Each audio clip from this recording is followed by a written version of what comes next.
zdravje največje bogatstvo ljudi, je tudi pripeljal po dogovoru z zdravstvenim domom Radlje ob Dravi ta sejem v Vuzenico. Nedolgo nazaj se je to odvijalo v športni hiši v Radljah.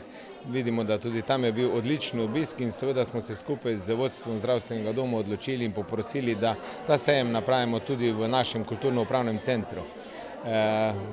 Kot rekoč, največje bogatstvo v življenju je zdravje, preventiva je predvsem tista, ki lahko prepreči marsikatero bolezen.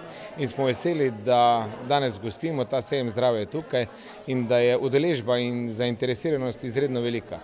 Kaj ti sam lahko največ narediš k svojemu zdravju, seveda pa se moram zahvaliti predvsem zdravstvenemu domu in zdravstvenemu osebu, ki dobro skrbi, vsaj na primarni ravni, kar se tiče zdravstvene oskrbe v naši dolini in seveda pomanjkanje zdravnikov, ki je nekako kronično po celotni Sloveniji, zaenkrat še poskušajo vodstvo zdravstvenega doma in pa ustanovitelji zagotavljati, da imajo naši občani in občanke zagotovljeno dobro zdravstveno oskrbo.